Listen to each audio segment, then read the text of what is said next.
For those starting out investing, especially at the moment with rising inflation, interest rates, and the potential recession looming, there can be a lot of questions and concerns. Where to invest, how to start, is it safe, will you lose all of your money, and how much money do you need to start are just some of the questions that people ask. There are loads of YouTube videos out there with people talking about how exactly to start investing just £100 per week.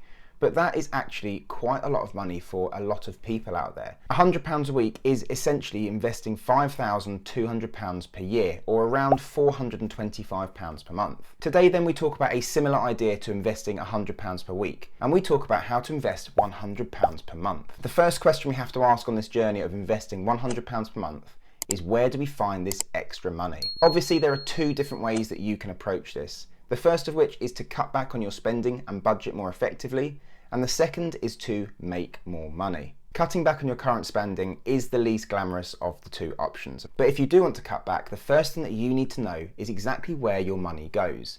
And there's no better way to do this than by starting to track your spending. I started tracking my spending about three and a half years ago now. This enables you to budget every penny that you make, so you know exactly where your cash is going and you know exactly where you are within your financial life. What I found, and what I'm sure many of you would also find, is that you're actually spending a lot more than you realise on small individual purchases that you might make every single day. Tracking your spending can be as easy as using a paper notepad or using an Excel spreadsheet to see exactly where your money is going. Once you've done this for 2 to 3 months, you'll know exactly how much your bills are, how much your regular costs are, and you'll be able to see actually how much additional spending you're doing every month that just kind of goes unnoticed. It could also act as an opportunity for you to look for better deals for things like insurance and phone deals. And you may also choose to consolidate any debts that you've got which are being paid to multiple creditors. Once you've done that, you've then got the opportunity to cut back on any non-essentials that you don't really need. Now, of course, non-essentials you don't really need anyway, but there's always things that you pay for that you think you don't really get any value out of. And it's an opportunity to think, actually,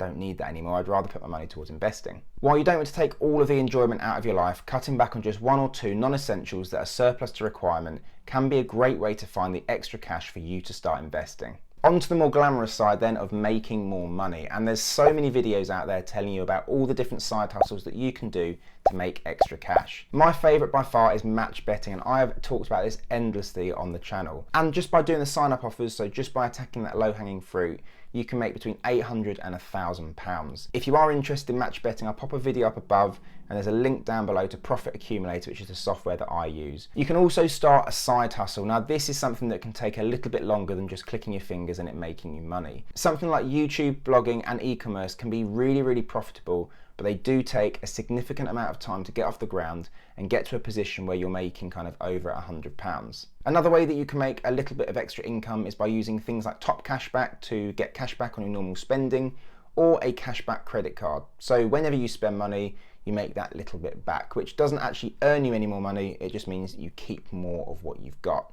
And that can of course be put towards investing. So great, you've now leaned up your finances and you've found £100 to invest every single month, but what should your next step be? Uninspiringly, it should probably be to build an emergency fund of about 3 months of your usual outgoings. Yes, this is boring and it is money that does stagnate and is susceptible to inflation, which as we know at the moment is absolutely rampant. However, it is vitally important. With potential recession coming, we know what that can often do for the jobs market, with sometimes people losing their jobs and struggling to find jobs for a period of time. If you pile all of your money to investing and then you have a large or unexpected bill or something happens, you're not going to have the cash to pay for that. And the only way that you're realistically going to be able to pay for that is A, by selling your investments, which you could be selling at a loss, or B, to put yourself into debt. Having 3 months' expenses stored away gives you a sense of financial freedom, and it gives you that security knowing that if anything does go wrong, you've got it covered. You'll see people discussing 6 to 12 months of emergency funds, but for me, that's far too much cash to have sat on the sideline. It's obviously down to personal preference, and of course, nothing you see here is financial advice, but for me, 3 months just works about right. You should, of course, aim to store this cash, earning you as much interest as possible, but it does also need to be readily available. So if something does go wrong, you can access that cash straight away. Another more risky option is to forego the emergency fund, opting to utilize credit in your time of need, if that ever arises. The idea here would be to utilize a credit card for any large or unexpected payment and then transfer that straight on to a 0% balance transfer credit card. These 0% timeframes can go anywhere from 12 months right through to 29 months. And this will mean that the spending incurs absolutely no interest once that's been transferred across to this free credit card. There is of course a transaction fee, usually of around 3% of the total capital that's transferred, but that is a lot less than it would be being sat on a normal credit card for a period of time. This will allow you to pay it back in manageable chunks over time, dependent on the duration of the 0% fee. So for example, if you borrowed £4,000 and you balance transferred that across to a 20-month 0% credit card, you would have to pay £200 a month for 20 months, and then that would be completely written off with absolutely no interest incurred. Pretty smart, right? The opportunity cost of this approach does of course have its merits, and instead of having to save up your 3 months of emergency fund, you can crack on with investing straight away. Not the correct approach for everyone of course, but definitely worth mentioning. Step 3 is to consider your long-term plan. Why exactly are you investing? Having a long-term goal in mind can really help to hold you accountable and keep you on track and motivated throughout the long term of investing. Are you investing for retirement or looking to invest for early retirement?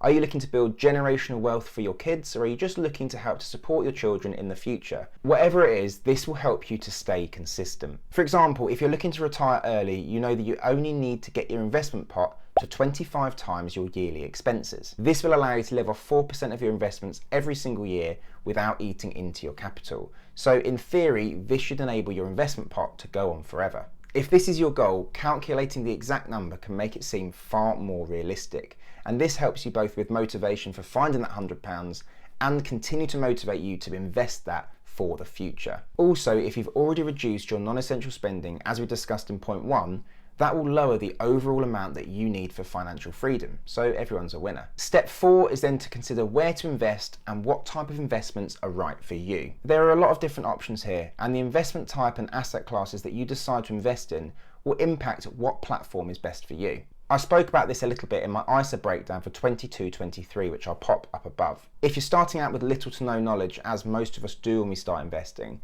it's probably best to avoid individual stocks, and it's definitely best to avoid crypto. Both are known for being more risky than investing in a diversified ETF or index fund, which means that it reduces your risk to your capital that you're putting into your investment portfolio, which is definitely something you want to consider when you're investing this £100. Probably the best option if you are brand new is investing in an ETF on the Vanguard platform, or probably even better, a blended fund on Vanguard. This enables you to invest in the whole world market, completely unbeatable in terms of diversification. The Life Strategy suite of funds allows you just this, and it also gives the opportunity to decide on your weighting to both bonds and equities. If you're young and not adverse to risk, the Life Strategy 100 gives you complete exposure to the stock market. This is the most risky of the Life Strategy funds, but it also gives you the best opportunity to make the best return on investment. If you're a little bit older, or you just don't like the volatility and the fluctuations of the stock market, the Life Strategy 40 is a great option, which gives you 40% exposure to equities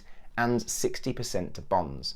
And this should somewhat reduce the volatility of your overall holdings. Step 5 then is to stay consistent and educate yourself. Once you're in a position where you're investing £100 every single month, you know where that cash is coming from because you've reduced your outgoings or increased your income. You've got your emergency fund or your emergency planning, so you've either got money secured on the side, or you know that you're going to utilise a credit card and a balance transfer system if you come into trouble. You've considered your long-term plan, so you know where you're going and why you're investing, and you've chosen your investment vehicle. It's important to keep reading and keep learning about the process of investing. This could lead you to change your investing approach, start to invest in individual stocks and shares, or branch out a little bit from things like the Life Strategy into different ETFs. YouTube videos are a great place to start, and it's where most of us do start to learn about investing, but there's so many books and so many resources out there for you to get your teeth into and really understand what you're doing. Staying consistent and investing the £100 every single month is potentially the most important thing in the first 5 to 10 years. During this time, most of the growth of your portfolio will come from your continual monthly investments,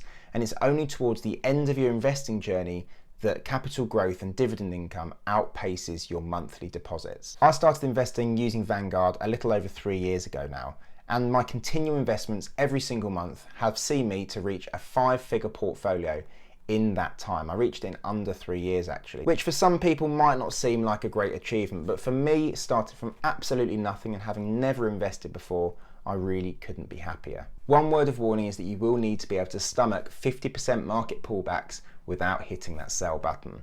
When I just started investing, COVID-19 occurred and my portfolio was down 40% at that point. Granted, I only had about £1,500 to £2,000 in at that point, but that's more money than I had ever had saved at any point in my life.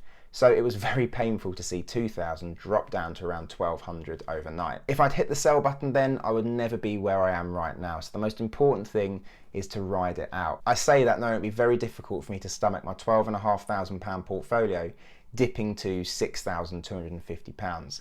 That would be fairly hard to stomach. But what I would do at that time is make sure that I could pile as much capital in, because over the long term, money that I invest at that low will see me get more money back. So this hopefully does show that it is possible to invest £100 consistently no matter what income you're on. And yes, I know at the moment everything's increasing in price with the inflation. We've got food going up, we've got gas and electric going up, and we've got petrol.